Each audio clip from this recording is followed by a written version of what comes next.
आजकाल लोकांना कशाचीही भीती राहिली नाही।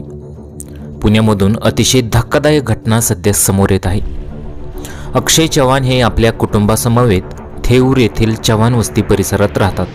ते थेऊर येथील एका प्लॉटिंगवर वॉचमॅन म्हणून काम करतात। शुक्रवारी फॉर्च्युनर गाडीतून 6 जण आले व अक्षय चव्हाण हे काम करीत असलेल्या प्लॉटिंगच्या समोर लघुशंका करू लागले।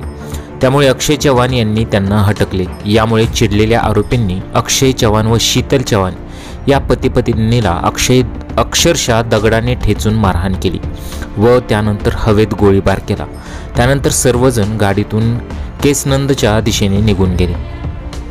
घटनेची माहिती मिळताच पुणे शहराचे पोलीस उपायुक्त राजकुमार शिंदे, लोणी काळभोर पोलीस ठाण्याचे वरिष्ठ व अन्य जणांनी तिथे गेल्यानंतर शीतल चव्हाण यांना तात्काळ लोणी काळभोर येथील विश्वराज हॉस्पिटलमध्ये उपचारासाठी दाखल केले। या मारहाणीत शीतल चव्हाण यांच्या डोक्याला गंभीर जखम झाली होती। त्यांनी लोणी काळभोर येथील एका खाजगी रुग्णालयात उपचारासाठी दाखल करण्यात आलं होतं। शीतल चव्हाण यांची मृत्यूशी सुरू असलेली झुंज अखेर 1 जानेवारी रोजी मालवली। गेले 5 दिवसांपासून शीतल चव्हाण यांच्यावर रुग्णालयात उपचार सुरू होते। रुग्णालयात दाखल केले तेव्हा शीतलच्या डोक्याला थोडासा मार लागला होता। मात्र दुपारी शीतलचा उपचार दरम्यान मृत्यू झाला। रुग्णालयाच्या हलगर्जीपणामुळे मृत्यू झाल्याचा आरोप मृताच्या नातेवाईकांनी केला आहे।